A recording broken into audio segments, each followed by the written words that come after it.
कलायत भाजपा प्रत्याशी कमलेश टांडा का गांव नरट में पहुंचने पर ग्रामीणों ने जोरदार स्वागत किया। अपने चुनावी रथ को लेकर कमलेश टांडा रविवार को गांव नरट में पहुंचे, जहां पर सैकड़ों युवाओं ने मोटरसाइकिल के काफिले के साथ गांव में पहुंची कमलेश टांडा का गांव की महिलाओं ने फूल माला पहनाकर स्वागत किया और चुनाव में जीत का टांडा को आशीर्वाद दिया। कमलेश टांडा ने ग्रामीणों से अपील करते हुए कहा कि कलायत से भाजपा को प्रचंड मतों से विजयी बनाएं और कलायत में दूसरी बार कमल खिलाएं। उन्होंने कहा कि मुझे विश्वास है कि कलायत विधानसभा की सम्मानित जनता इस चुनाव में भी भाजपा को चुनकर प्रदेश में तीसरी बार भाजपा की सरकार बनाने जा रही है। अपनी अपनी बात की रखेंगे, जो घोषणा पत्र है, जो भी उनके जुबान में नारे हैं, जिस तरीके की बात रखने का काम करेंगे। आपके समर्थन सहयोग से 10 साल से लगातार भारतीय जनता पार्टी की सरकार है। देश के प्रधानमंत्री नरेंद्र मोदी जी के नेतृत्व में और प्रदेश के मुख्यमंत्री नायब सिंह जी सैनी के नेतृत्व में जो काम हर एक वर्ग के लिए, चाहे इसमें किसान है, चाहे महिला है, युवा है, गरीब व्यक्ति का उत्थान कैसे हो, कैसे उसको मजबूत किया जाए, इस तरीके का काम कराने का काम हमारी भारतीय जनता पार्टी की सरकार कर रही है। किसानों के खाते में 6,000 रुपए सालाना, जो 2,000 रुपए की किस्त दिलवाने का काम हमारी सरकार ने किया। और जीरी की फसल थी, उसमें बारिश कम होने के कारण जो सूखा पड़ा, उसमें भी प्रति किला 2,000 रुपए किसानों के खाते में डलवाने का काम हमारी भारतीय जनता पार्टी की सरकार ने किया। कांग्रेस की सरकार में कभी किसानों के खाते में एक भी पैसा नहीं आया। और आज एमएसपी पर सभी फसलें खरीदी जा रही। देश का पहला राज्य है हरियाणा, जो सभी फसलें एमएसपी पर खरीदी जाएगी। और ये जो मुआवजा फसल खराब हो जाती है किसान की, तो उसका मुआवजे कांग्रेस की सरकार में 2 से 5 रुपए के चेक मिलते थे। जब से हमारी सरकार आई, 10 से 15,000 रुपए का मुआवजा देने का काम हमारी सरकार कर रही। बहुत सारे ऐसे जो कार्य है किसानों के हित में करने का काम सरकार कर रही है। आज महिलाओं को सशक्त करने का, मजबूत करने का काम भी हमारी सरकार कर रही। जो बीपीएल परिवार की महिलाएं हैं, फ्री में उज्ज्वला योजना के तहत गैस सिलेंडर देने की बात हो, और अब माननीय मुख्यमंत्री जी ने पीछे घोषणा की थी 500 रुपए का गैस सिलेंडर उन महिलाओं को मिलेगा। आज पंचायती राज संस्थाओं में 50% की भागीदारी महिलाओं की है। चाहे इसमें पंचायत का चुनाव है, सरपंच का चुनाव है, तो जिला परिषद का हो या ब्लॉक समिति का हो, आज बहुत सारी महिलाएं सरपंच हैं, पंच हैं, ब्लॉक समिति की मेंबर, चेयरमैन और जिला पार्षद हैं। आज डिपो में भी 33% देने का काम हमारी सरकार ने करा है महिलाओं को। और माननीय प्रधानमंत्री जी ने लोकसभा और विधानसभा में 33% की आरक्षण देने की बात माननीय प्रधानमंत्री जी ने की। तो इस तरीके से मजबूत करने का काम महिलाओं को किया। आज बिना खर्ची रोजगार देने का काम भी हमारी सरकार कर रही। पहले की सरकारों में नौकरियां बिकती थी, खर्ची भी चलती थी, पर्ची भी चलती थी और सिफारिश भी चलती थी। और जिसकी सिफारिश होती थी, जान पहचान होती थी, उसी के बच्चे नौकरी लगते थे या फिर रोहतक के बच्चे नौकरी लगते थे ज्यादातर। आज जो बच्चा मेहनत करता है, पेपर पास करता है, उसमें किसी का जात पात कोई वर्ग परिवार नहीं देखा जाता, उसके मेहनत के बल पर ही आज नौकरियां मिल रही। तो इतना बड़ा बदलाव हमारी सरकार ने किया। गांव से भी बहुत से बच्चे नौकरी लगे होंगे हमारी सरकार में। पहले 55 बच्चे भारतीय जनता पार्टी की सरकार में लगे हैं, और पहले कांग्रेस की सरकार में कितने लगे?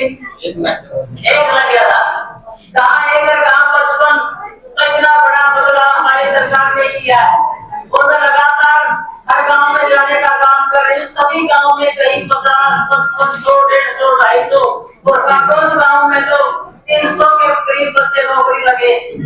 तो इतना बड़ा बदलाव आज हमारी क्लाइंट विधानसभा से 6 HCS बच्चे सिलेक्ट हुए हैं। चाहे क्लास 1 अफसर की बात हो, चाहे JEST तहसीलदार की बात हो, तो इस तरह का काम करने का काम हमारी सरकार कर रही है। आज गरीब व्यक्ति का उत्थान कैसे हो, कैसे इसको मजबूत किया जाए। 5 लाख का बीमा जो आयुष्मान कार्ड है गरीब परिवार का, कोई व्यक्ति जब बीमार हो जाता है तो पैसे का अभाव होता है, तो उसकी सहायता करने का काम भी हमारी सरकार ने किया। और जो 70 साल से ऊपर का बुजुर्ग हो, किसी भी इसकी आयु कितनी भी हो, उसका भी फ्री में इलाज करने का काम हमारी सरकार करेगी। इसको भी 5 लाख का बीमा मिलेगा। आज बुढ़ापा पेंशन 30,000 रुपए हमारी सरकार दे रही है। जब मुद्रा की सरकार थी तो सिर्फ 600 रुपए बुढ़ापा पेंशन देती थी, और जब उनकी सरकार गई घोषणा तो उन्होंने कर दी थी, उन्हें दिए नहीं थे। वो 1,000 भी भारतीय जनता पार्टी की सरकार आई तो भारतीय जनता पार्टी ने किया था, और 2,000 और बढ़ाकर 3,000 रुपए बुढ़ापा पेंशन दी गई। चाहे इसमें दिव्यांग पेंशन हो, चाहे उसमें विधवा पेंशन हो, जो 45 साल की उम्र किसी भी व्यक्ति की हो जाती है तो उसको भी पेंशन देने का काम 3,000 रुपए हमारी सरकार कर रही है। विधवा के नाम से विधवा पेंशन, तो बहुत सारी योजनाएं हमारी सरकार ने चलाई है। आज कांग्रेस ने लोग 10 साल पहले जब हमारी सरकार आओगी हम 6,000 रुपए कर देंगे। 10 साल पहले जब उनकी सरकार थी तो किसान मदद के लिए उन्होंने 6,000 रुपए कर दिए थे।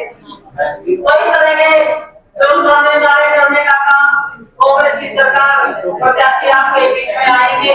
10 साल का कार्यकाल हमारा देख लेना और 10 साल का उजाला देख लेना। हम एक कैलकुलेट भी आपको देकर जाऊंगी, उसमें सारा लिखा हुआ है। तो बहुत सारी योजनाएं हैं। ये तो आपने देखा भी होगा, वो मैं इस बात पे आऊंगी। कांग्रेस के लोग, कांग्रेस के नेता उठाए हुए हैं और वो आज बोलियां लगाने भी लगे हैं। एक प्रत्याशी ने ये कहा 50 वोट दे दो, एक नौकरी लगवा देंगे, तो अभी से बोली लगनी शुरू होगी। एक असद के नेता ने, प्रत्याशी ने कहा भाई मेरे को बना दो, पहले मैं अपना घर करूंगा, फिर अपने रिश्तेदार का करूंगा, बाद में मैं जनता को देखूंगा। और एक नेता जो महिलाओं पर टिप्पणी करने का काम किया, महिलाओं को अपमान करने का काम किया और बुजुर्ग को भी अपमान करने का काम किया, सोशल मीडिया पर देख लेना, सारा वायरल हो रही है। तो सभी घबराए हुए हैं।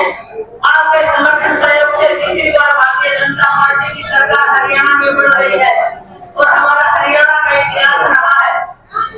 जिस पार्टी की सरकार केंद्र में बढ़ी, हमेशा उस पार्टी की सरकार हरियाणा में बढ़ी। गांव मजबूत गांव है। मेरे परिवार का इस गांव से बड़ा गहरा नाता रहा है। मेरे पति नरसिंह राणा जी को आपने 2 बार विधायक बना, कैबिनेट का मंत्री बनाया, और 2019 में जब भारतीय जनता पार्टी ने मेरे को टिकट देकर आपके बीच में भेजा था, तो इस गांव से बड़ा भरपूर समर्थन सहयोग छत्तीसगढ़ आने का मुझे मिला था। आप सबने मेरे को यहाँ से विधायक बनाने का काम किया, और विधायक बनने के बाद 2-3 महीने के बाद कोरोना की बीमारी आई, उसमें आना जाना कम रहा। फिर किसान आंदोलन आ गया, तो 2.5-3 साल खराब हो गए, उसमें कुछ काम नहीं कर पाए। हमें 2-2.5 साल मिले काम करने के, फिर भी हमने पूरा प्रयास किया। सबसे पहले तो मैंने सबका मान सम्मान करने का काम किया, मिलने का समय देने का काम किया, और काम सभी के निपटा करते। अगर कुछ कमियां रही तो उसको वादे पूरा करने का काम करेंगे, और अगर अनजाने में कोई गलती हुई है तो मैं उससे भी आपकी माफी मांगती हूँ। ईमानदारी से काम किया, मैं भी आपको विश्वास दिलाती हूँ, ईमानदारी से काम करने का काम करूंगी। आप एक मौका होते जब समूह में कोई भी व्यक्ति किसी काम को देखता है, करता है, उसमें थोड़ा समय लगता है। तो मैं तो एक सामान्य महिला थी, एक गृहिणी थी, तो आप सबने मेरे को इतना आशीर्वाद समर्थन सहयोग देकर राणा साहब के बाद आप मेरे को राजनीति में लेकर आए। और जब भी कोई छोटा या बड़ा प्रोग्राम होता था तो मेरे गांव का, खास करके मेरी माताओं बहनों का भरपूर समर्थन मेरे को मिला। जहाँ भी कार्यक्रम हो, ज्यादा से ज्यादा संख्या में आप पहुंची। ऐसे ही मेरे बुजुर्ग और नौजवान बच्चों का मैं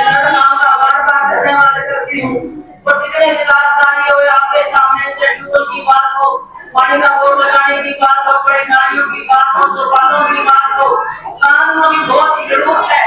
अभी भी काफी जरूरत है, हमारे देश को भी पूरा करवाने का काम करेंगे। आप काफी देर से बैठे हो, मैं आपसे यही निवेदन करने के लिए आई थी, आपसे आशीर्वाद लेने के लिए आई थी। आप एक बार और मौका दोगे मेरे को, आपसे मेरी माताएं बहनें सारी बैठी हैं, तो मेरे को एक मौका और देने का काम करें, तो मैं आपके मान सम्मान में आपके काम में कभी नहीं आने दूंगी। तो इसी शब्दों के साथ मैं आपका धन्यवाद करती हूँ। भारत माता की जय।